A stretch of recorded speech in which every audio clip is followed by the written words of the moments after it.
Bonsoir à tous, bienvenue à cette séance du Conseil municipal de la ville de McMasterville. Nous sommes le 8 juillet 2024, il est 19h05. Alors, vous avez tous reçu copie de l'ordre du jour. Il y a quelques modifications. Par contre, le point 6.1 sera retiré et nous aurons deux ajouts à 11.1 concernant la création et ouverture d'un poste cadre permanent à temps plein d'analyste financière au service de la trésorerie et des finances. Également à 11.2, autorisation pour un octroi de contrat pour l'acquisition et l'installation de balancelles au parc commémoratif. Donc, si vous êtes d'accord avec cet ordre du jour amendé, j'en accepterai une proposition, s'il vous plaît. Je vais le proposer, Monsieur le maire. C'est proposé par Mme Taillon. Et je l'appuie. Et appuyé par Mme Sincan. Avant d'aller à la première période de questions, j'aimerais vous faire part de quelques points d'information concernant les affaires de la ville. Donc, d'abord, le vendredi 12 juillet aura lieu notre première présentation de film en plein air. Pour l'occasion, Kung Fu Panda 4 sera projeté dans le stationnement de la patinoire. Vous êtes attendus dès 19h puisqu'il y aura un atelier de percussion en famille animé par Mirado Musique. Le maïs soufflé est aussi offert gratuitement. Également, il y aura présentation de films les vendredis 26 juillet et les 9 et 23 août prochains. La programmation est disponible sur le site web dans la section événements. Ouverture des terrains de tennis. Les joueurs de tennis l'ont sans doute constaté, les terrains de tennis sont enfin prêts à vous accueillir après avoir connu une reconstruction complète de la surface de jeu. Je vous invite à venir en profiter en famille ou entre amis. L'accès est gratuit pour la population McMastervilloise, alors on vous attend en grand nombre. Je sais que certains joueurs de pickleball souhaitent une installation consacrée à la pratique de leur sport. Nous travaillons actuellement sur un projet pour répondre à ce besoin. J'ai bien hâte de pouvoir vous l'annoncer. Heure du compte dans les parcs, donc, se déroule au parc Gilles Plante durant les mois de juillet et d'août. Le prochain compte aura lieu le mardi 16 juillet prochain. Pour participer à cette activité, il n'est pas nécessaire de s'inscrire. Vous n'avez qu'à vous présenter au parc Gilles Plante sous les arbres qui longent la rue de Normandie. Il y aura également une lecture de contes les mardis 6 et 13 août prochains. Je vous rappelle que dès ce soir, il est possible de faire gratuitement du Zumba en plein air, et ce jusqu'au 26 août. Tous les lundis à 18h30, rejoignez l'équipe de Focus Studio près de la pente à glisser du parc Gilles Plante pour 1 heure d'activité de danse et de plaisir intense. J'aimerais revenir sur le lancement du premier atelier mobile zéro émission qui a lieu le 11 juin prochain. La ville de McMasterville et l'entreprise québécoise Gamotech ont fièrement dévoilé le fruit d'une co-création unique, le premier atelier zéro émission entièrement conçu sur mesure pour répondre aux besoins spécifiques de la ville. Donc, issu d'une étroite collaboration, ce projet novateur allie sécurité, respect de l'environnement et optimisation des opérations. Grâce à sa conception visant la carboneutralité, l'atelier mobile permettra de réduire considérablement l'empreinte écologique lors des travaux d'infrastructure tout en offrant un environnement de travail plus sécuritaire au personnel de la municipalité. Le conseil municipal et moi-même sommes très fiers de ce projet que vous avez d'ailleurs pu voir lors des festivités de la Fête nationale et qui sera également présent sur les sites de la Fête de la rentrée en septembre. Le Jardin aux Monarques a récemment été aménagé au parc Gilles Plante, près des terrains de tennis municipaux et de la rue Mont-Loisir. Le jardin comprend des îlots de plantes essentiels au cycle de vie des monarques. L'espace est également agrémenté de pierres et de bains pour les oiseaux, offrant des zones de repos et d'hydratation pour les papillons et les oiseaux.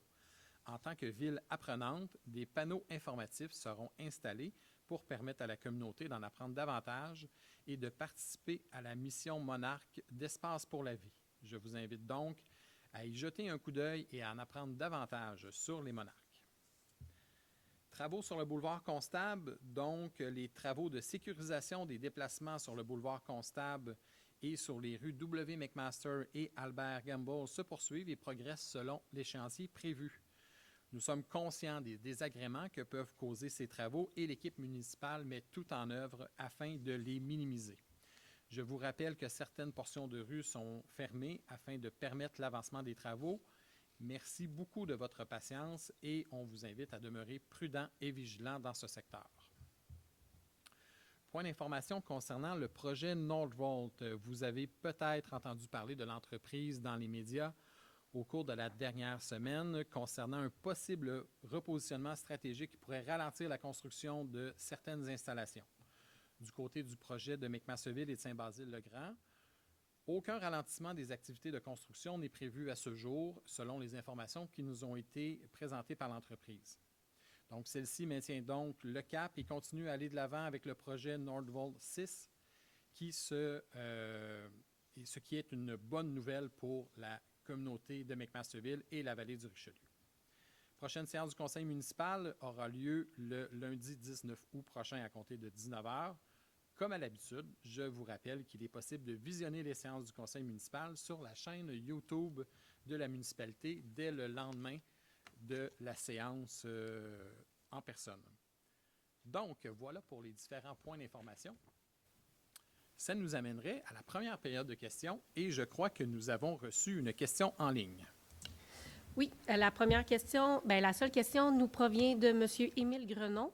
Est-il prévu dans les prochains PTI de procéder à l'aménagement du ruisseau Bernard et de la même manière qui a été fait entre le boulevard Yvon-Lheureux et la rue Ernest-O'Doherty? Serait-il possible d'aménager un sentier naturel partant du boulevard Yvon-Lheureux et allant rejoindre la rivière Richelieu avec un point d'accès à cet endroit? Avec le projet de règlement du nouveau plan d'urbanisme, je crois que ceci devrait être la colonne vertébrale verte de la ville. De plus, l'accès à ce parc serait beaucoup plus facile s'il y avait une entrée située à l'arrière du bâtiment de la MRC. Je crois que ces éléments devraient être ajoutés au plan d'urbanisme qui veut justement favoriser les déplacements actifs. Ceci permettrait de créer des quartiers complets. Merci beaucoup pour votre question, M. Grenon-Gilbert. Effectivement, nous sommes tout à fait alignés avec votre souhait. Donc, vous avez vu la première phase là, du sentier qui a été construit là, derrière les résidences de la rue Gilles-Drolet, donc qui vient lier le boulevard Yvon-Lheureux avec la rue Ernest-O'Doherty. Donc, c'est dans l'objectif de favoriser à la fois le contact avec la nature et également la mobilité active chez nos citoyens. Dans une autre phase, nous avons le souhait de mettre en place un sentier de la rue Ernest-O'Doherty jusqu'au boulevard Constable, donc qui va traverser d'est en ouest le parc du ruisseau Bernard. Actuellement, le sentier il est déjà existant. Par contre, il traverse des milieux humides, ce qui cause un problème, puis très souvent, le sentier n'est pas adéquat pour la marche. Donc, nous avons le souhait éventuellement de pouvoir aménager un sentier, soit une passerelle de bois ou autre, de manière à ce que le sentier soit praticable en toutes conditions. Par la suite, avec la venue de Nordvolt sur le territoire, il y a clairement une intention du conseil municipal pour favoriser l'accès au terrain d'Axo Nobel. Donc, qui se retrouve le long de la rue du Purvis Club, terrain qui est actuellement clôturé et inaccessible pour les citoyens. Terrain qui présente quand même certains enjeux du point de vue de la contamination du sol, mais on croit qu'il serait souhaitable de pouvoir utiliser l'usufruit de ce terrain-là pour pouvoir aménager un parc en surface. On sait que ça se fait, entre autres, là, avec, il y a différents parcs là, à Montréal là, qui ont été construits là, sur des sites présentant un potentiel de contamination. Donc, c'est des travaux de longue haleine, par contre, qui demandent beaucoup de négociations au premier chef avec les propriétaires du terrain. Mais c'est un souhait que le conseil municipal a pour nos citoyens de donner accès à ce terrain-là pour l'avenir. Oui, pour ce qui est de la question de l'ouverture de la clôture derrière la MRC, l'administration a ça entre les mains, puis il y a des démarches qui sont actuellement en cours là, pour voir la faisabilité là, d'ouvrir une fenêtre là, entre la MRC et les terrains qui appartiennent au centre de services scolaires. Alors, je crois que c'était la seule question en ligne. On pourrait passer maintenant aux questions du public qui est présent ce soir. Je vous invite à vous avancer. Pour les gens qui sont moins familiers, ne pas oublier d'appuyer sur le bouton pour activer le micro et je vous inviterai à vous présenter, s'il vous plaît. Bonjour, Sabrina Gilbert sur la rue Mont-Loisir. Bonsoir. La discussion m'a amené une question-commentaire avant ma question prévue. Lorsque vous parlez du terrain Purvis Club, du côté potentiellement contaminé du nouveau terrain de Northvolt, j'en avais déjà fait mention, mais je trouvais important de rappeler pour avoir une discussion avec un biologiste par hasard du Mont-Saint-Bruno qui disait que depuis qu'ils ont autorisé les chiens dans une partie de la montagne, on observe beaucoup moins d'oiseaux là, dans le milieu humide. Là. Il y a un milieu humide avec 2 marais. Là. Donc, je voudrais juste porter à votre attention dans vos réflexions à le potentiel impact des chiens si vous autorisez les chiens sur un terrain comme ça. Puis, quand on les autorise, mais seulement en laisse, bien, ce que ça fait, c'est comme le terrain de golf à Belleuil, où est-ce que les gens sont peu nombreux à respecter la réglementation, puis laissent les chiens libres. Donc, pour déjà, le terrain de Northvolt, maintenant, les animaux ont moins d'espace pour s'y retrouver. Donc, ce serait peut-être sensible de penser à eux dans ces décisions-là. Voilà. Ça sera certainement pris en considération. Puis d'ailleurs, dans nos projets d'aménagement, on est accompagné par un biologiste conseil, donc on prend en note cette préoccupation-là. Merci. Je sais qu'il y a eu beaucoup de pression du niveau de Saint-Bruno, c'est pour ça qu'ils ont décidé d'accorder les chiens. On peut résister à la pression aussi, là, c'est à vous de voir. OK. Donc, mon sujet est tout autre. Malheureusement, sûrement que vous en avez entendu parler, peut-être pas. Je suis ici pour m'assurer que c'est su de vous tous. La musique qui est en dessous de la patinoire couverte d'un toit est problématique pour nous qui habitons en face sur Mont-Loisir. Je me trouve avoir parlé par hasard à une voisine de 4-5 maisons par là qui l'entend aussi, mais peut-être moins fort que nous parce que pour elle, le train est aussi dérangeant, tandis que pour nous, c'est plus dérangeant que le train. Donc, je vous explique, avant qu'il y ait du décaqué, ou peut-être qu'il n'y avait pas accès à un système de son, vous me direz par la suite. Avant, on avait la cardio-piscine, là, 1 fois ou 2 fois semaine, qui mettent la musique forte, puis on avait le Zumba qui va commencer bientôt, qui mettent la musique forte. Avec les événements de la ville, on s'y faisait. Le bruit des sports, on est habitué. On a acheté une maison en face d'un terrain là, de sport. On s'attendait à ça. Des gens qui crient, des POC qui revolent, des gens même qui plaquent. On entend ça beaucoup, mais on s'y fait. Mais là, c'est le boum-boum. Entendez-moi bien, la musique, les basses fréquences, là, pou, pou, pou, bon, qu'on entend très bien. Et là, le problème, c'est qu'on entend ça plus qu'une fois semaine quand on est couché dans notre lit avec des bouchons et les fenêtres fermées, parce que les basses fréquences, ils traversent quand même.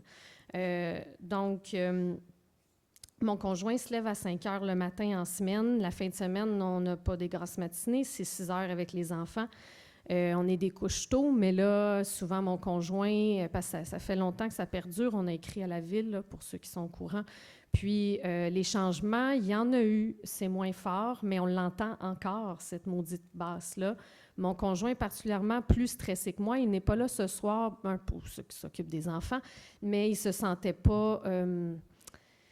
comment dire? C'est trop émotif pour lui pour être celui qui en parle ce soir. Il y a beaucoup de colère et d'anxiété reliées à ça parce qu'il se sent impuissant face à la situation. C'est ça. Donc, c'est lui qui se lève très tôt le matin. Là, on nous dit qu'il y a eu de la sensibilisation qui a été faite. Le son a baissé, mais les basses fréquences, pas assez. On les entend, comme je vous ai dit, de la même façon. C'est juste que quand on se rend, parce que ça m'est arrivé souvent vers 9-10 heures d'aller gentiment leur dire de baisser le volume, mais quand on arrive sur place, ça a l'air raisonnable, je vous jure. C'est surprenant comment ça a l'air raisonnable, mais que dans notre chambre, comme je vous dis, bouchon, fenêtre fermée, on l'entend encore. Mon conjoint est musicien de passion, il m'explique que ça fait une caisse de résonance avec le toit, là. Donc, c'est un peu ce qu'il pense qui se produit.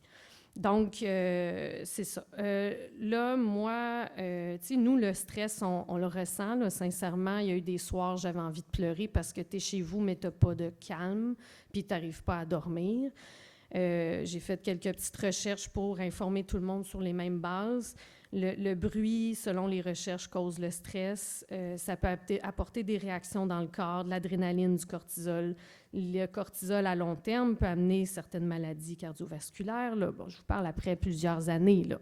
Mais ça l'amène des changements.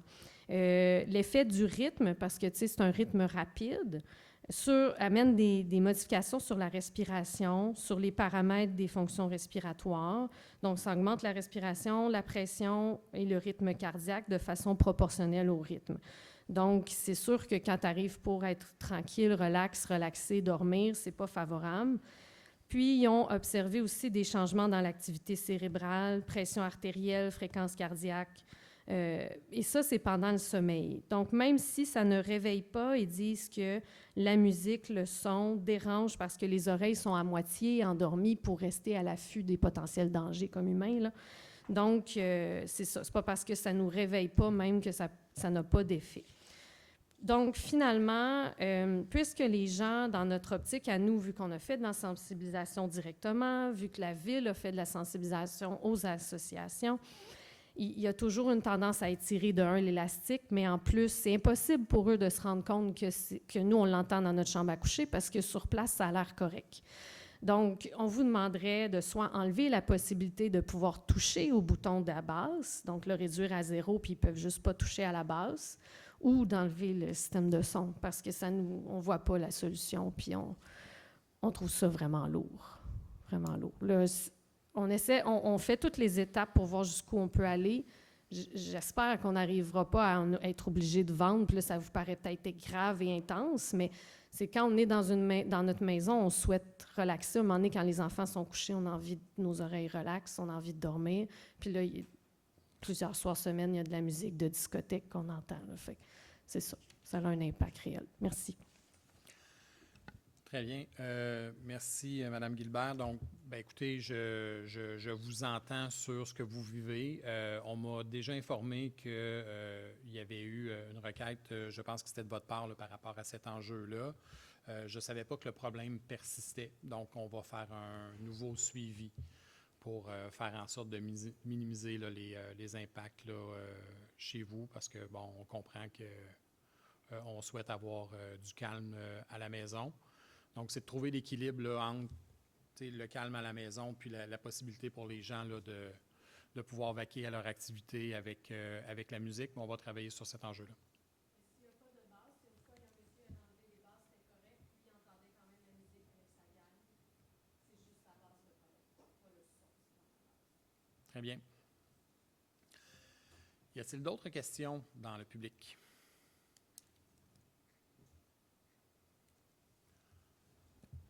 Allô, bonsoir. Hélène de la rue Beauvoir à McMaster. Moi, c'est juste faire... lors de la journée de la fête nationale, j'ai trouvé exorbitant les prix de la cantine. Pas pour moi, là, mais pour les familles, là, j'ai trouvé ça pas correct de vendre mais c'est pas un hot dog normal, là, c'est un hot dog. Moi, c'est pas des saucisses que j'aime me faire servir dans une cantine parce que, pour moi, il n'était pas à mon goût. Ça dépend des gens. Mais à 8,5 piastres le hot dog, là, avec 4 enfants, là, je trouve ça un peu cher. Puis je ne sais pas c'est qui a choisi cette cantine-là, parce qu'on a déjà des camions comme ça à McMaster. Il faudrait encourager notre chez nous, voir s'il y a possibilité d'avoir le même service, puis vraiment des bonnes frites, puis des vrais hot dogs. C'est plus adéquat pour une fête comme ça, je pense. Bien, j'entends votre commentaire. Effectivement, on essaye toujours d'encourager nos entrepreneurs locaux lorsque c'est possible. Souvent, il y a des enjeux de disponibilité qui font en sorte que, bon, ils ne peuvent pas être là, mais c'est un réflexe que l'administration a. Maintenant, pour ce qui est des prix, c'est une bonne question. Je n'étais pas au courant de cet enjeu-là. Souvent, les prix sont déterminés par le fournisseur, mais ça pourra faire partie des critères lors du choix d'un éventuel fournisseur pour la fête nationale. Puis sans compter le temps d'attente aussi pour passer, là, c'est... Oui, on m'a rapporté ça également. Ouais.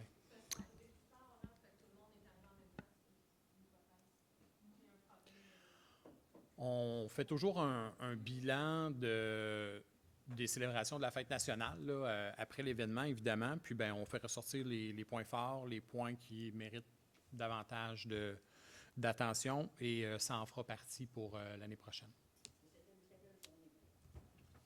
Bien, merci. Autre question?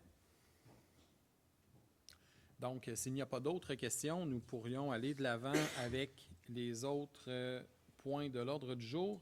Ça nous amène à l'approbation du procès-verbal de la séance du conseil municipal tenue le 3 juin dernier. Membres du conseil, vous avez pu en prendre connaissance.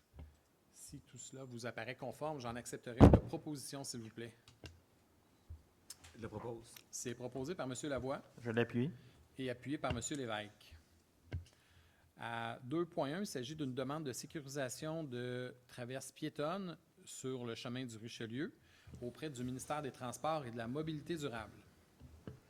Considérant que le chemin du Richelieu relève de la juridiction du ministère des Transports et de la Mobilité durable, considérant que la Ville souhaite assurer la quiétude de ses citoyens et citoyennes ainsi que de leur sécurité, il est résolu que le préambule fasse partie intégrante de la présente résolution comme c'est resté au long, que le Conseil municipal demande au ministère des Transports et de la Mobilité durable d'aménager une traverse piétonne sur le chemin du Richelieu à l'intersection de la rue Comtois ainsi qu'une autre traversée à l'intersection de la rue Saint-François.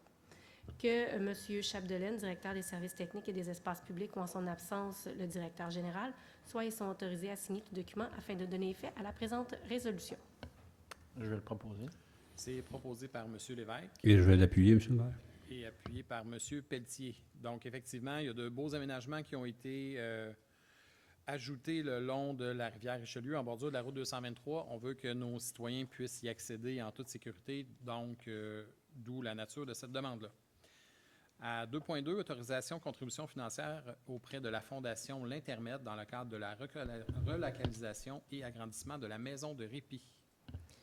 Considérant la demande reçue le 28 mai 2024 de la Fondation L'Intermède dans le cadre d'une campagne majeure de financement afin d'amasser des fonds pour la relocalisation ainsi que l'agrandissement de la maison de répit, il est résolu que le préambule fasse partie intégrante de la présente résolution comme si resté au long, que le Conseil municipal autorise le versement d'une contribution financière d'une somme de 5 000 $ à la Fondation L'Intermède dans le cadre de leur campagne majeure de financement servant à amasser des fonds pour la relocalisation et adapter la maison de répit L'Intermède qui offre des soins aux familles ainsi qu'aux personnes vivant avec des conditions de santé particulières. Je vais le proposer, Monsieur le maire. C'est proposé par Mme Taillon Et je l'appuie. et appuyé par Mme Sincan. Effectivement, la Maison de répit de l'Intermède est un organisme à vocation régionale qui a une mission très importante auprès des familles d'enfants ayant des troubles du spectre de l'autisme. Donc, c'est une cause que le conseil municipal souhaite soutenir dans le cadre de la relocalisation de la maison de répit du côté de Saint-Basile-le-Grand. À 3.1, position de la Ville de McMasterville concernant la hausse des coûts de la taxe d'immatriculation des véhicules de promenade de la communauté métropolitaine de Montréal. Considérant que la densification est obligatoire pour diminuer la pénurie de logements sur le territoire de la province de Québec, considérant que la densification des villes doit être accompagnée d'une offre de services de transport cohérente afin de maintenir la fluidité des déplacements des résidents et de ces secteurs, considérant qu'une part importante du déficit provient des décisions gouvernementales, notamment la mise en service du REM, considérant qu'en 2023, un accord de principe avait été convenu entre les 5 secteurs de la CMM de redistribuer dès 2025 les sommes de la taxe sur l'immatriculation des véhicules de promenade à 59 $ dans les secteurs où la taxe est prélevée, et ce, afin de permettre à la Couronne Sud, soit de diminuer la facture actuelle ou d'investir dans le développement du transport structurant Est-Ouest pour son secteur. Considérant que cet accord de principe n'est pas respecté et que ce 59 $ continuera pour les années à venir à être versé au fonds régional pour diminuer le déficit des modes métropolitains tels que le métro, les trains, le REM. Considérant que le 30 mai 2024, le conseil d'administration de la CMM a adopté à majorité une augmentation de la taxe sur l'immatriculation des véhicules de promenade, faisant monter celle-ci à 150 $ à compter du 1er janvier 2025. Il est résolu que le préambule fasse partie intégrante de la présente résolution, comme c'est resté au long. Que la Ville exprime son désaccord envers la décision du conseil d'administration de la CMM de hausser dès maintenant la taxe sur l'immatriculation des véhicules de promenade à 150 $, faute d'avoir exploré l'ensemble des options avec les gouvernements supérieurs. La Ville demande au conseil d'administration de révoquer sa décision concernant la hausse de la taxe sur l'immatriculation à 150 $ à compter du 1er janvier 2025. Que la Ville demande que les revenus provenant des automobilistes dans chacun des secteurs de la CMM puissent être alloués au déficit de chacun de ceux-ci. que la nouvelle politique de financement prenne en considération l'offre de services disponible pour chaque secteur ville afin d'éviter de faire payer des secteurs villes pour des services qu'ils n'ont pas sur leur territoire, à qui bénéficient les services, exemple les industries, les commerces, les entreprises, les tours de bureaux qui ont besoin d'avoir une desserte de transport en commun performante pour être attractifs pour la main-d'œuvre, en plus d'éviter les retards de celle-ci, et que la nouvelle politique de financement prenne en considération l'utilisateur-payeur. Je vais le proposer, Monsieur le maire. Donc, c'est proposé par M. Lévesque Et je vais l'appuyer. et appuyé par Mme Taillon. Donc, vous avez bien compris que le conseil municipal de McMasterville s'oppose à la décision du conseil d'administration de la communauté métropolitaine de Montréal concernant l'augmentation de la taxe sur l'immatriculation. Il nous apparaît prématuré de le faire, d'autant plus que des audits de performance demandés par la ministre des Transports sont actuellement en cours et on n'a toujours pas les résultats. Donc, il aurait été souhaitable d'attendre à tout le moins d'avoir les résultats de ces audits de performance. Au point suivant, à 3.2, il s'agit d'une nomination fonctionnaire désigné, application de la réglementation municipale, modification du tableau des nominations des fonctionnaires désignés et du tableau des pouvoirs réglementaires conférés par le conseil relié à chaque fonction. Il est résolu que le conseil municipal remplace le tableau des nominations des fonctionnaires désignés par celui portant le numéro ADM-2024-03 et daté du 8 juillet 2024. Que le conseil municipal remplace le tableau des pouvoirs réglementaires conférés par le conseil municipal relié à chaque fonction par celui portant le numéro ADM-2024-04 et daté du 8 juillet 2024. Je propose, Monsieur le maire. C'est proposé par M. Jean Et je l'appuie. et appuyé par M. Lavoie. Au point suivant, il s'agit d'une autorisation pour la mise en candidature pour les prix municipalités et en développement durable auprès du ministère des Affaires municipales et de l'Habitation. Considérant que le prix Municipalité et développement durable du ministère des Affaires municipales et de l'Habitation met de l'avant des interventions en matière de développement économique, social et environnemental, il est résolu que le préambule fasse partie intégrante de la présente résolution comme si récité au long, que le conseil municipal autorise la mise en candidature de la ville de McMasterville pour le prix Municipalité et développement durable du ministère des Affaires municipales et de l'Habitation dans le cadre du projet d'acquisition d'un atelier mobile zéro émission avec une unité de puissance Gamma-X. Que M. Sébastien Gagnon, directeur général, soit autorisé à signer tout document afin de donner effet à la présente résolution. Je vais le proposer, Monsieur le maire. C'est proposé par Mme Taillon Et je l'appuie. et appuyé par M. Lavoie. 3.4, autorisation pour le renouvellement de l'adhésion auprès du comité de concertation et de valorisation de la Rivière-Richelieu, le COVAVAR. Il est résolu que le préambule fasse partie intégrante de la présente résolution comme si récité au long, que le conseil municipal autorise le renouvellement de l'adhésion au comité de concertation et de valorisation du bassin de la Rivière-Richelieu, COVABAR, pour l'année 2023-2024, ainsi que le paiement de la cotisation au montant de 150 $. Que le conseil municipal, M. Frédéric Lavoie, conseiller pour agir à titre de représentant, et M. Jean-Guy Lévesque, conseiller à titre de substitut au sein du COVABAR. Que la directrice des services juridiques ou greffière, ou en son absence le directeur général, soient et sont autorisés à signer tout document afin de donner effet à la présente résolution. Je vais le proposer, Monsieur le maire. C'est proposé par M. Pelletier Et je vais l'appuyer. et appuyé par Mme Sincan. À 3.5, autorisation signature d'une entente intermunicipale relative à l'octroi d'une aide financière auprès de l'Association de Ringuette de la Vallée du Richelieu. Considérant que la Ville souhaite appuyer et soutenir Ringuette Vallée du Richelieu afin de maintenir une équité entre les différents organismes œuvrant sur le territoire, considérant le souhait des villes de Belleuil, Mont-Saint-Hilaire, Autoburn Park et McMasterville, ainsi que Ringuette Vallée du Richelieu, de procéder à la signature d'une entente intermunicipale. Il est résolu que le préambule fasse partie intégrante de la présente résolution comme si récité au long, que le conseil municipal autorise la signature de l'entente intermunicipale relative à l'octroi d'une aide financière à Ringuette Vallée du Richelieu, que M. Martin Dulac, maire ou en son absence le maire suppléant, ainsi que la greffière ou en son absence le directeur général, soient et sont autorisés à signer la dite entente, ainsi que tout document afin de donner effet à la présente résolution. Je le propose, Monsieur le maire. Proposé par M. Lavoie Et j'appuie. et appuyé par M. Lévesque.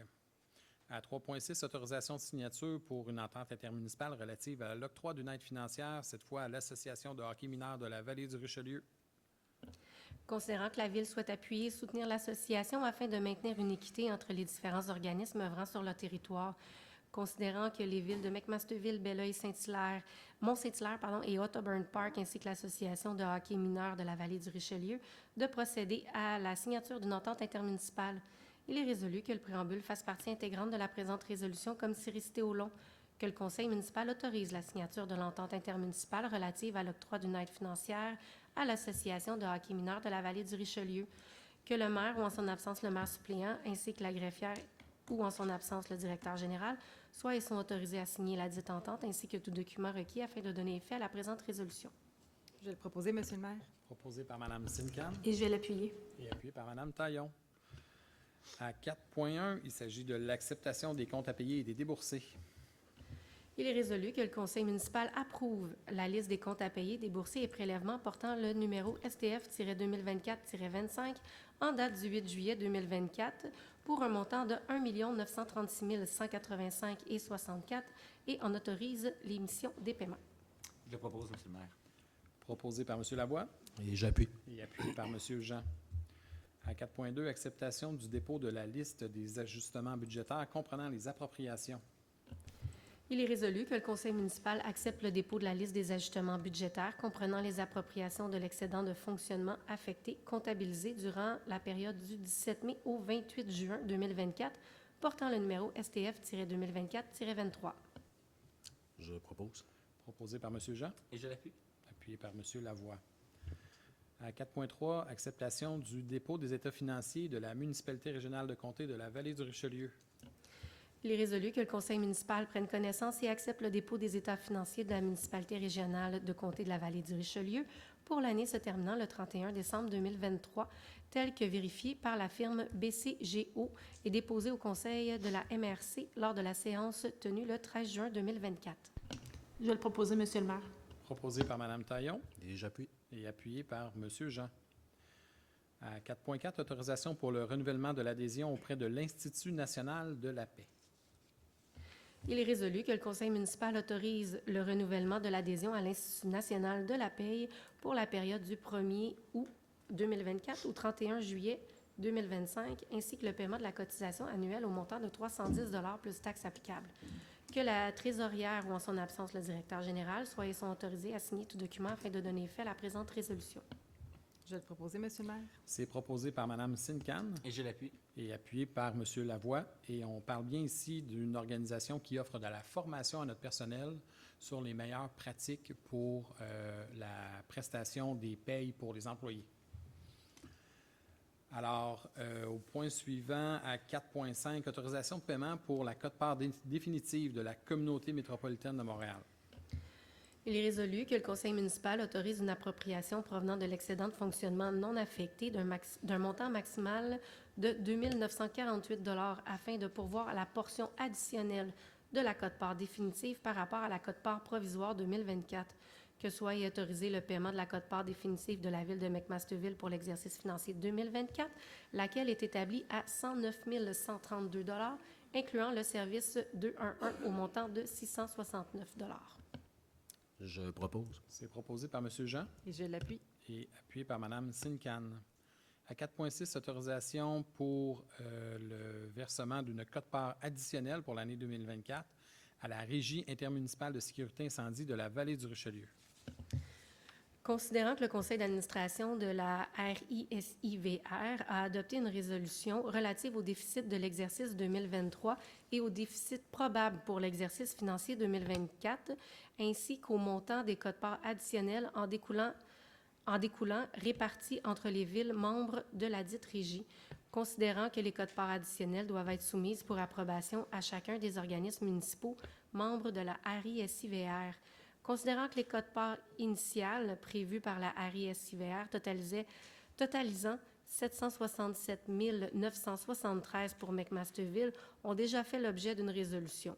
Considérant que les quotes-parts additionnels transmis à la Ville ont été analysés, il est résolu que le préambule fasse partie intégrante de la présente résolution comme si récité au long, que le conseil municipal autorise la quote-part supplémentaire à payer pour l'année 2024 à la RISIVR, telle qu'adoptée par son conseil d'administration, laquelle totalise un montant de 53 235,82 $, que le conseil municipal autorise une appropriation provenant de l'excédent de fonctionnement affecté d'un montant de 40 000 ainsi qu'une appropriation provenant de l'excédent de fonctionnement non affecté d'un montant maximal de 13 235,82 afin de pourvoir à cette dépense additionnelle, que le conseil municipal autorise le paiement de la quote-part additionnelle pour l'année financière 2024 en 2 versements égaux les 1er octobre et 1er novembre 2024, que la directrice de la trésorerie et des finances ou en son absence le directeur général soient et sont autorisés à signer tout document afin de donner effet à la présente résolution. Je propose. Proposé par M. Jean Et je l'appuie. et appuyé par M. Lavoie. Donc, la Régie intermunicipale de sécurité incendie est un organisme qui a cette année 5 ans, donc qui n'a pas pu se constituer un fonds de réserve au cours des dernières années. Et par ailleurs, lors de l'audit financier de l'année 2023, il y a une erreur qui a été constatée concernant la comptabilisation des vacances des employés, ce qui fait en sorte que ça crée un déficit pour l'année 2023, également pour l'année 2024, d'où le besoin d'une quote-part supplémentaire aujourd'hui. Donc, à 4.6, donc nous venons d'en discuter. Nous en sommes à 6.1, qui est un point qui est reporté. Ça nous amène à 7.1, qui est le dépôt du projet de procès-verbal de la séance ordinaire du comité consultatif d'urbanisme tenu le 17 juin dernier.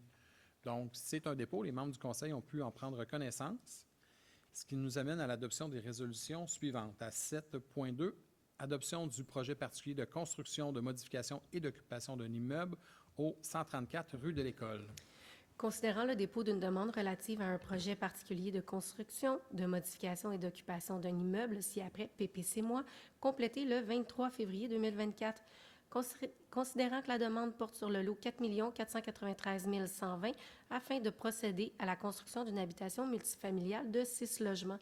Considérant la tenue d'une assemblée publique de consultation le 22 avril 2024, considérant qu'un avis public d'approbation référendaire a été publié le 20 juin 2024, considérant qu'aucune demande d'approbation référendaire n'aurait été reçue, il est résolu que le préambule fasse partie intégrante de la présente résolution comme si récité au long, que soit adopté en vertu du règlement 441-00-2023 le projet de PPC-moi visant la construction d'une habitation multifamiliale de 6 logements ainsi que l'aménagement du terrain et du stationnement, que le conseil municipal approuve cette demande de PPC-moi visant la construction d'une habitation multifamiliale de 6 logements ainsi que l'aménagement du terrain et du stationnement, plus précisément d'y permettre une habitation multifamiliale d'au plus 6 logements au lieu d'un maximum de 4 logements, des balcons d'une profondeur maximale de 2,54 mètres et un escalier empiétant d'au plus 3,91 mètres dans la cour arrière au lieu d'un maximum permis de 2 mètres.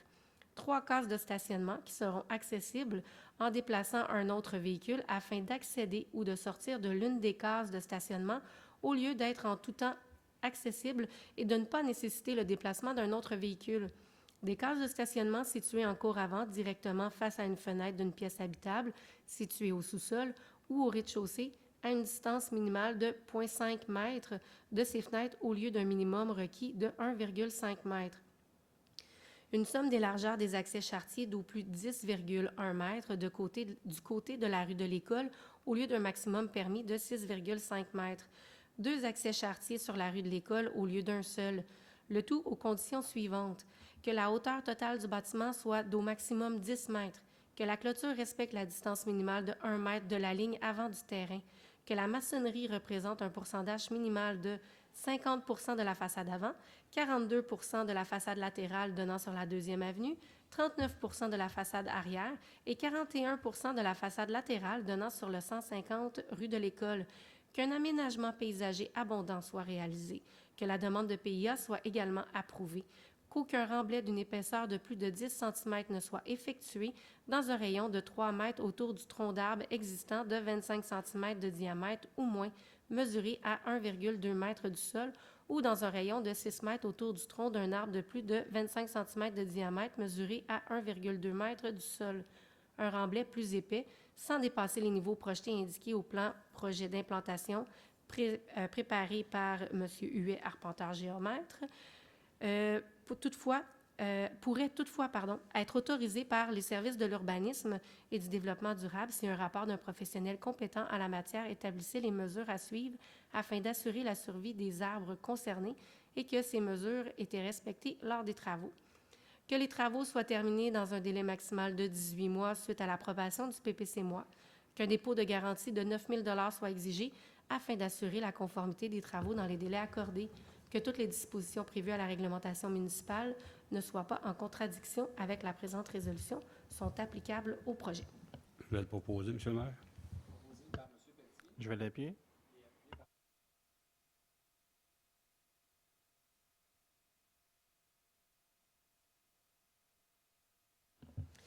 Considérant que la demande porte sur le lot numéro 4 493 120 afin de permettre la construction d'une habitation de 6 logements ainsi que l'aménagement du terrain et du stationnement, il est résolu que le préambule fasse partie intégrante de la présente résolution, comme c'est récité au long, que le conseil municipal approuve la demande de PIA portant sur le lot susmentionné visant la construction d'une habitation de 6 logements, ainsi que l'aménagement du terrain et du stationnement à la condition suivante, que la demande du projet particulier de construction, de modification et d'occupation d'un immeuble soit accordée. Je vais le proposer, M. le maire. C'est proposé par M. Pelletier Je l'appuie. et appuyé par M. Lévesque. À 7.4, demande d'approbation d'un plan d'intégration et d'implantation architecturale pour l'aménagement du terrain. Ça concerne les immeubles situés au 244 à 248 rue Lynn et 250 à 252 rue Lynn. Considérant que la demande porte sur les lots numéros 6 365 101 et 6 365 102 afin d'apporter des modifications à l'aménagement du terrain, considérant que le demandeur ne souhaite plus procéder à l'implantation d'une haie-cèdre prévue entre les bâtiments 244 à 248 et 250 à 252A rue Lynn, ainsi que le long de la ligne de l'eau arrière adjacente aux 254 à 256, 264 et 266 rue Lynn. Considérant qu'un espace de béton de 1,51 m de profondeur par 6,19 m de long a été ajouté en cour avant, longeant le bâtiment et l'escalier avant pour le rangement des bacs en matière résiduelle, il est résolu que le préambule fasse partie intégrante de la présente résolution, comme c'est récité au long, que le conseil municipal accepte la demande de modification de PIA portant sur les lots sous-mentionnés pour les habitations trifamiliales isolées situées au 244 à 248 et 250 à 252A rue Lynn et visant à modifier l'aménagement du terrain conditionnellement à ce que la demande de dérogation mineure concernant le 250 à 252A rue Lynn soit accordée. Je vais le proposer, M. le maire. Proposé par M. Pelletier Je l'appuie. et appuyé par M. Lévesque. À 7.5, demande de dérogation mineure pour une marge avant et utilisation de la cour avant au 250 à 252 rue Lynn. Considérant que la demande porte sur le lot 6 365 101 afin de régulariser l'empiètement du bâtiment principal de 0,97 m dans la marge avant, ainsi que l'utilisation de la cour avant pour le rangement de bacs pour matières résiduelles. Considérant que toutes les conditions préalables à l'approbation d'une dérogation mineure ont été respectées, il est résolu que le préambule fasse partie intégrante de la présente résolution, comme c'est récité au long, que le conseil municipal accorde la demande de dérogation mineure pour l'habitation trifamiliale isolée située au 250 à 252A rue Lynn et visant à régulariser la marge avant de 5 mètres alors que la grille des usages et des normes exige une marge avant minimale de 6 mètres, de permettre l'utilisation de la cour avant sur une dalle de béton de 1,51 m de profondeur par 6,10 m de long pour le rangement des bacs pour matières résiduelles, et ce, à condition qu'un aménagement paysager d'une hauteur minimale de 0,9 m et maximale de 1,2 m et à une distance minimale d'1 mètre de la limite de terrain soit réalisé afin d'atténuer l'impact de la présence des bacs visibles de la voie publique. Je vais le proposer, M. le maire. C'est proposé par M. Pelletier Et je l'appuie. et appuyé par M. Lévesque. À 7.6, demande d'approbation d'un plan d'intégration et d'implantation architecturale pour le stationnement au 139 rue Nobel. Considérant que la demande porte sur le lot numéro 4 493 065 afin de permettre l'agrandissement de l'aire de stationnement en cour avant pour l'ajout d'un logement additionnel dans l'habitation unifamiliale isolée, il est résolu que le préambule fasse partie intégrante de la présente résolution, comme c'est récité au long, que le conseil municipal accepte la demande de PIA portant sur le lot sous-mentionné en visant à permettre l'agrandissement de l'aire de stationnement en cours avant pour l'ajout d'un logement additionnel dans l'habitation unifamiliale isolée, et ce, aux conditions suivantes. Que les travaux soient terminés dans un délai maximal de 12 mois suite à l'approbation du conseil municipal. Qu'un dépôt de garantie de 500 $ soit requis afin d'assurer la conformité des travaux au PIA dans les délais accordés. Je vais le proposer, Monsieur le maire. C'est proposé par M. Pelletier Et je l'appuie. et appuyé par M. Lévesque. À 7.7, demande l'approbation d'un plan d'implantation et de décoration architecturale pour les modifications extérieures au 203-207 chemin du Richelieu. Considérant que la demande porte sur le lot 4 493 209 afin de modifier les matériaux de revêtement extérieur sur l'ensemble du bâtiment. Considérant qu'il a été constaté que la remise située à l'étage en cour arrière sera conservée et que le modèle de la fenêtre à l'étage du côté droit de la façade avant a été modifié, il est résolu que le préambule fasse partie intégrante de la présente résolution comme si resté au long, que le conseil municipal accepte la demande de PIA portant sur le lot susmentionné en visant à modifier les matériaux de revêtement extérieur sur l'ensemble du bâtiment, et ce, aux conditions suivantes.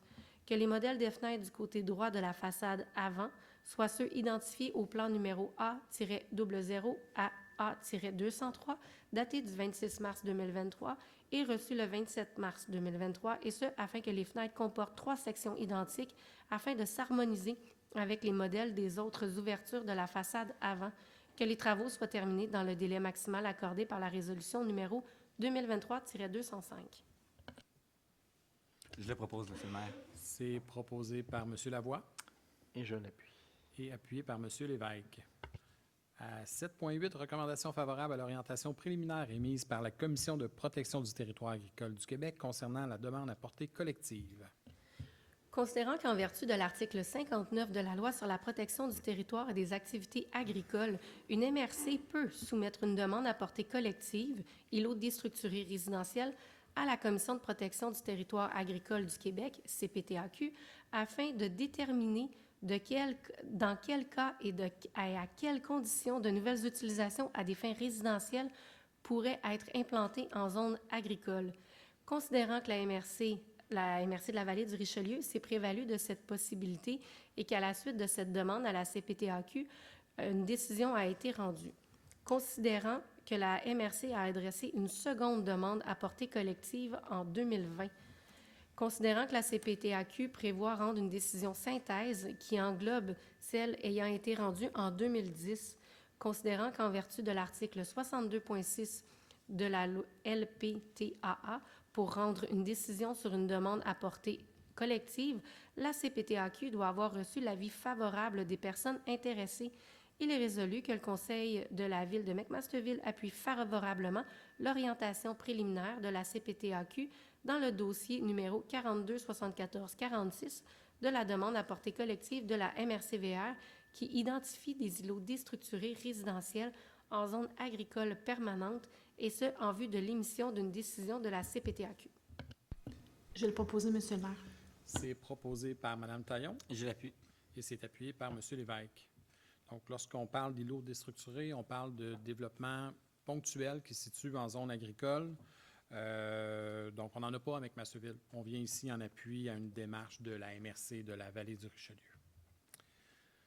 À 7.9, autorisation de participation au relais de plantation d'arbres 2024, Jour de la Terre. Considérant que ce relais est un moyen pour la Ville de souligner son engagement pour un mode plus durable et dans la lutte au changement climatique, il est résolu que le Conseil municipal autorise la Ville à participer au relais de plantation d'arbres 2024 en l'honneur du Jour de la Terre. Que le Conseil municipal autorise le dépôt d'une demande d'aide financière de 10 $ par arbre planté jusqu'à concurrence d'un montant de 500 $. Que le Conseil municipal autorise la directrice des services de l'urbanisme et du développement durable, ou en son absence le directeur général, à signer tout document requis afin de donner effet à la présente résolution. Je vais le proposer, Monsieur le maire. C'est proposé par Mme Sincan Et je vais l'appuyer. et appuyé par Mme Taillon. À 8.1, acceptation du dépôt de la liste d'embauche des employés contractuels temporaires ou remplaçants. Il est résolu d'accepter le dépôt de la liste d'embauche des employés contractuels temporaires ou remplaçants portant le numéro STF-2024-2028. Je le propose, Monsieur le maire. Proposé par M. Lavoie Et je l'appuie. et appuyé par Mme Sincan. À 9.1, autorisation pour l'aliénation de véhicules, camions GMC, Grunkman et Sierra 2500, année 1988. Il est résolu que le conseil municipal autorise la Ville à se départir du véhicule GMC Grumman de 5,7 litres Sierra 2500, année 1988, et ce, de la façon la plus avantageuse afin d'obtenir le meilleur prix, que le directeur de projet et adjoint à la direction générale ou en son absence le directeur général soient et sont autorisés à signer tout document afin de donner effet à la présente résolution. Je vais le proposer, M. le maire. Proposé par M. Pelletier Et j'appuie. et c'est appuyé par M. Jean. Donc, on a fait bonne utilisation de ce véhicule pendant de nombreuses années. Il est maintenant temps qu'il prenne sa retraite pour laisser sa place à un plus jeune. Alors, au point suivant, à 9.2, il s'agit d'une autorisation de signature pour une entente acquisition d'une unité d'alimentation mobile à zéro émission avec unité de puissance Gamma X de Gamotech. Donc, c'est celui qui va prendre la relève du Crockman.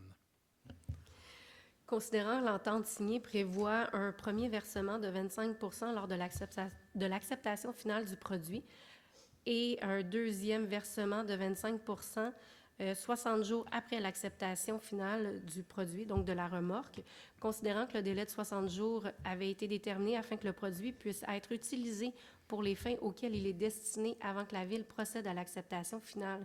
Considérant que la remorque a déjà été utilisée pour les fins auxquelles elle est destinée, considérant que Gamotech est une petite entreprise en démarrage et qu'elle a besoin d'un fonds de roulement, considérant qu'il y a lieu de modifier l'entente afin qu'un premier versement de 25 soit effectué lors de l'expédition partielle de cette remorque, il est résolu que le préambule fasse partie intégrante de la résolution. Comme c'est récité au long, que le conseil municipal autorise le directeur général ou en son absence la greffière à signer l'addenda 1 à l'entente relative à un projet pilote pour l'acquisition d'une unité d'alimentation mobile à zéro émission avec unité puissance Gamma X. Proposé, M. le maire. C'est proposé par M. Pelletier Et je l'appuie. et appuyé par M. Lavoie. À 9.3, autorisation pour un octroi de contrat, acquisition et installation de compteurs d'eau pour les bâtiments municipaux. Considérant la volonté du Conseil de poursuivre son engagement dans la lutte au changement climatique par l'acquisition et l'installation de compteurs d'eau pour les bâtiments municipaux, il est résolu que le préambule fasse partie intégrante de la présente résolution, comme c'est récité au long, que le Conseil municipal octroie le contrat pour l'acquisition de compteurs d'eau à l'entreprise Compteurs d'eau du Québec pour un montant de 9 632,90 $ plus les taxes applicables, le tout conformément à la soumission datée du 25 juin 2024. Que le conseil municipal octroie le contrat pour l'installation de compteurs d'eau à l'entreprise Plomberie des Patriotes au taux prévu à la soumission datée du 3 juillet 2024. Que le conseil municipal autorise une appropriation provenant de l'excédent de fonctionnement non affecté d'un montant maximal de 15 000 $ plus les taxes applicables afin de financer les dépenses relatives à ce projet. Que le directeur de projet et adjoint à la direction générale ou en son absence le directeur général soient et sont autorisés à signer tout document afin de donner effet à la présente résolution. Je vais le proposer, Monsieur le maire. Proposé par Mme Taillon Je vais l'appuyer. et appuyé par M. Lévesque. À 10.1, autorisation pour le renouvellement de l'adhésion auprès de l'organisme Loisirs et Sports Montérégie. Considérant que le conseil municipal autorise le renouvellement de l'adhésion à Loisirs Sport Montérégie pour l'année 2024-2025 et le montant de la cotisation au montant de 199,30 $ plus les taxes applicables, que le directeur des services récréatifs et culturels ou en son absence le directeur général soient et sont autorisés à signer tout document afin de donner effet à la présente résolution. Je le propose, M. le maire. Proposé par M. Lavoie, Et je l'appuie. appuyé par Mme Sincan. Ça nous amène à nos ajouts à 11.1, autorisation, création et ouverture d'un poste cadre permanent à temps plein d'analyste financier auprès du service de la trésorerie et des finances. Considérant qu'il y a lieu de réviser la structure ainsi que l'organisation du travail au sein des services de la trésorerie et des finances, il est résolu que le préambule fasse partie intégrante de la présente résolution, comme c'est récité au long, que le conseil municipal autorise la création d'un poste permanent à temps plein d'analyste financier relevant de la direction des services de la trésorerie et des finances, que ce poste soit situé dans la classe 4 de la structure salariale du personnel cadre prévue à la politique des conditions de travail du personnel cadre, que le conseil municipal autorise l'ouverture de ce poste, que le conseil municipal autorise le directeur général à négocier ainsi qu'à procéder à l'embauche de la personne sélectionnée, le tout conditionnellement à l'obtention des approbations requises selon le processus d'embauche en vigueur, que le conseil municipal autorise une appropriation de l'excédent de fonctionnement non affecté d'un montant maximal de 37 000 afin de couvrir les dépenses salariales liées à ce nouveau poste pour les derniers mois de l'exercice financier 2024. Je vais le proposer, Monsieur le maire. Proposé par Mme Taillon, Et je vais l'appuyer. appuyé par Mme Sincan. Donc, la création de ce nouveau poste-là s'est fait à la suite d'une analyse des pratiques du service des finances de la municipalité qui a été fait par Raymond Chabot Grant Thornton, qui révèle effectivement qu'il y a des besoins en main-d'œuvre du côté de ce service-là. On le voit notamment avec le nombre d'heures supplémentaires là, qui sont quand même importantes et le personnel là, qui est essoufflé là, avec les différents dossiers qui doivent mener parallèlement. Donc, on a besoin d'une ressource supplémentaire pour venir prêter main forte au service des finances. À 11.2, il s'agit d'une autorisation pour l'octroi de contrats, acquisition et installation de balancelles au parc commémoratif. Considérant que la ville de McMasterville souhaite acquérir et installer 3 balancelles au parc commémoratif, il est résolu que le préambule fasse partie intégrante de la présente résolution, comme c'est récité au long que le conseil municipal octroie le contrat pour l'acquisition et l'installation de 3 balancelles à l'entreprise Les Industries Cimexco pour un montant de 18 565 plus les taxes applicables, le tout conformément à l'offre de services datée du 24 mai 2024. Que ce contrat soit financé par appropriation d'un montant maximal de 20 000 plus les taxes applicables au fonds réservé, fonds de parc, terrain de jeu et espaces naturels. Que le conseil municipal autorise le directeur des services techniques et des espaces publics ou en son absence le directeur général à signer tout document requis afin de donner effet à la présente résolution. Je vais le proposer, M. le maire. Proposé par M. Pelletier Et je l'appuie. et appuyé par M. Lavoie. Alors, ça nous amène à 12.1, qui est la correspondance générale. Les membres du conseil, vous avez pu en prendre connaissance. Et à 12.2, il s'agit de la deuxième période de questions. Donc, peut-être que différents items qui ont été traités au cours de cette séance ont suscité du questionnement chez vous. Alors, vous avez l'occasion de nous adresser vos questions à cet égard. J'invite bien sûr à appuyer sur le bouton et à bien vouloir vous présenter, M. Beauchamp. Beau. Pierre, c'est de la rue Beauvoir à McMaster. Ah oui, vous savez, hein, on est à McMaster. J'aurais besoin d'éclaircissement à propos de l'article, le verset 4.5 sur la communauté métropolitaine de Montréal. On est membre de cette organisation-là. Est-ce qu'on est obligé d'être membre de cette organisation-là? Oui, c'est Ça en va- vertu ça va-tu d'une jusqu'à loi Saint-Hyacinthe? c'est en vertu d'une loi de l'Assemblée nationale, donc qui a institué la communauté métropolitaine de Montréal. Nous sommes 82 villes et municipalités de la région de Montréal à faire partie de cette organisation-là qui voit à l'aménagement du territoire, la protection de l'eau, au développement économique, au développement du transport en commun. Bref, il y a plusieurs missions là, qui sont poursuivies par la CMM. Puis la Saint-Hyacinthe, est-ce que Saint-Hyacinthe fait partie de cette communauté-là? Non, Il y a de quelle communauté qui fait partie, hein? la communauté métropolitaine de Saint-Hyacinthe. On y va pas, là? On ne pourra pas aller de l'autre côté? Non, c'est pas un choix Parce que qu'on a. Mme Plante, c'est Mme Plante qui décide si un terrain va être un parc, si un terrain de notre eau à Richelieu, c'est... Ben, en fait, pas tout à fait. L'aménagement du territoire fonctionne comme des poupées russes. Donc, vous avez l'échelle locale, c'est-à-dire la ville de McMasterville. Ensuite, vous avez l'AMRC qui va encadrer l'aménagement du territoire via son plan d'aménagement et de développement, donc qui va définir des grandes lignes d'aménagement du territoire pour le territoire de l'AMRC. Ouais. Et ensuite de ça, vous avez la communauté métropolitaine de Montréal qui va établir certaines grandes orientations. Et au-dessus de ça, vous avez le gouvernement du Québec qui, lui aussi, va émettre des orientations en matière d'aménagement du territoire. On ne pourra pas écrire une lettre au gouvernement pour lui demander d'en flusher une là-dedans? Il faut choisir ses combats, M. Beauchamp. Il faut choisir ses combats. Puis On va endurer ça. Celui-là, on a très peu de chances de le gagner. Donc, on va mettre nos énergies là où ça va compter vraiment. OK. Ben, comment ils disent ça? Qui ne meurt pas vaillamment ne mérite pas de vivre. Hein? 4.6, il y a eu une erreur sur les payes de vacances. Je me trompe-tu? Notamment. Je pense que je dormais tantôt. J'ai entendu 700 000 la quote-part de McMaster pour une erreur sur les vacances. 52 000. C'est qu'est-ce qui est la portion globale? 700 000? Ah, tout le monde est intéressé à me parler. En fait, la quote-part supplémentaire qui est demandée à la ville de McMasterville, c'est 52 000. La quote-part globale pour l'organisation, qui comporte 6 villes, c'est près de 700 000. Donc, nous, on a une partie du 700 000 à payer. Ah, OK. L'erreur totale, c'est 700 000. Ça considère... C'est tous les pompiers, puis les directeurs de caserne, puis Exactement. La coquerie, puis tout le kit. Là. Okay. Ouais. Donc, j'ai parlé de l'omission là, dans le budget de considérer les vacances des employés, mais il y a d'autres éléments aussi qui viennent s'ajouter à ça. Ce n'est pas seulement... Est-ce qu'il y en a un qui a perdu sa job? Il y a des questions qui se posent. Est-ce que dans EXO, est-ce qu'il y a une possibilité qu'il y ait des mises à pied à un moment donné pour...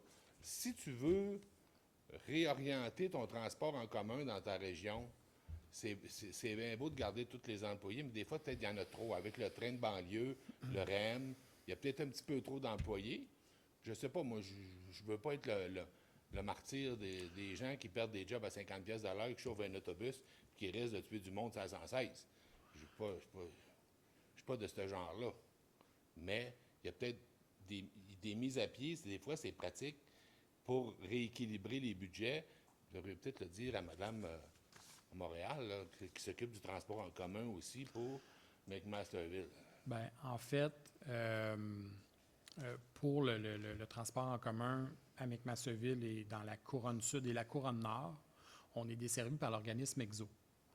Ensuite, à Longueuil, ils ont le réseau de transport de Longueuil. Même chose à Laval, réseau de transport de Laval. Puis à Montréal, ils ont la STM. Donc, on a 4 organisations, là, qu'on appelle ça des OPTC, là, des organismes là, de transport en commun. Organismes publics de transport en commun, voilà. Donc, il y a toutes sortes de questions qui se posent à ce moment-ci. Est-ce qu'il y en a trop? Est-ce qu'il y en a qui sont performants, d'autres qui sont moins performants?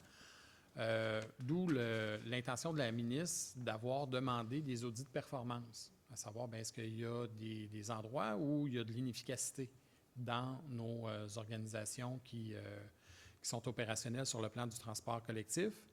Donc, ces audits-là sont en cours depuis quelques mois. On devrait avoir les résultats au mois de septembre. Donc, c'est pour ça qu'on trouvait prématuré de hausser la taxe sur l'immatriculation à ce moment-ci avant d'avoir les résultats de ces audits-là. Puis notre prétention à la Couronne Sud, c'est que notre organisation, elle est performante EXO. D'ailleurs, elle a un modèle particulier. C'est-à-dire que les chauffeurs d'autobus chez EXO ne sont pas des employés d'EXO, mais sont des employés d'une entreprise privée qui est sélectionnée sur le modèle d'appel d'offres.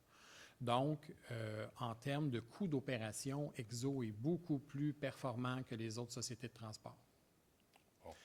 Alors là, on nous demande une contribution supplémentaire qui risque une contribution financière pour la taxe sur l'immatriculation, qui risque de servir à éponger une partie du déficit des organismes de transport qui se trouvent sur l'île de Montréal, plutôt que de servir à bonifier le service dans nos couronnes. Donc, on n'est pas d'accord avec la communauté métropolitaine de Montréal là-dessus, mais comme on n'est pas majoritaire, on doit subir l'adoption de ce règlement-là.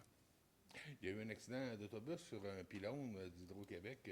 C'était pas un autobus d'EXO? Non.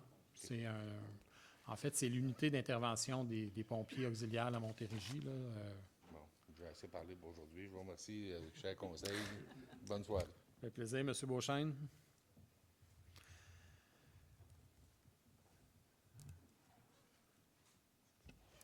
Rebonjour, Sabrina Gilbert, rue Mont-Loisir. Il y avait un point sur la plantation d'arbres, ça m'a fait penser, je voulais être certaine que c'était connu.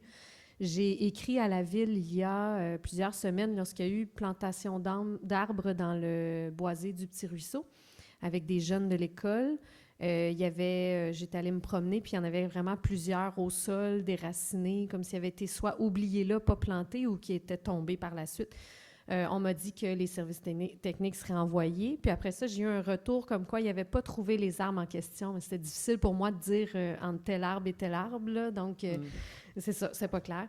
Mais je voulais juste vous le mentionner pour que la prochaine plantation d'arbres, surtout avec des jeunes, peut-être qu'on s'assure que tout soit planté, parce que là, c'était lors d'une canicule du mois de juin, là, on en a eu des précoces. Donc, il y avait très chaud. Puis là, 2 jours plus tard, quand elle m'a fait le suivi, vraiment, c'était mort, là. Donc, c'est dommage au plan écologique et financier, là. Voilà. On prend bonne note. Évidemment, quand on fait ce genre d'activité-là avec les jeunes de notre école, on souhaite autant que possible que les arbres puissent survivre. On sait que, bon, il y en a une certaine partie là, qui ne survivront pas à la plantation. Mais au-delà de ça, je pense que le bénéfice qu'on va chercher surtout, c'est justement d'amener les jeunes à développer une certaine conscience écologique là, avec ces activités-là. Je me présente encore, Pierre Beauchesne, rue Beauvoir. À l'entrée du parc du Ruisseau-Bernard, mais je pense que le parc du Ruisseau-Bernard, il est identifié juste sur la rue Constable, tu sais, pour la lime, pour ne pas détacher vos chiens, pour certains règlements, les ordures, puis tout ça. À mon entrée chez nous, il n'y a rien d'écrit. Tu sais, puis les gens, quand ils voient un lapin, ils lâchent le chien lousse. Le chien court après le lapin. Tu sais, c'est souvent comme ça. Fait que c'est pas... Il ne faudrait pas qu'ils détachent le chien, les gens, puis... tu sais, la lime, je ne sais pas si c'est encore... On est-tu encore infecté par ça, la lime? Oui. Mais il faudrait que ça soit inscrit, le monde soit conscient que s'il y a une petite... Bon, merci, j'ai tout dit ce que j'avais. Bien, j'ai pris bonne note, M. Beauchesne, là, pour le rappel de notre réglementation à l'entrée du parc du Ruisseau Beauvoir sur la rue du Ruisseau Bernard, sur la rue Beauvoir. Voilà.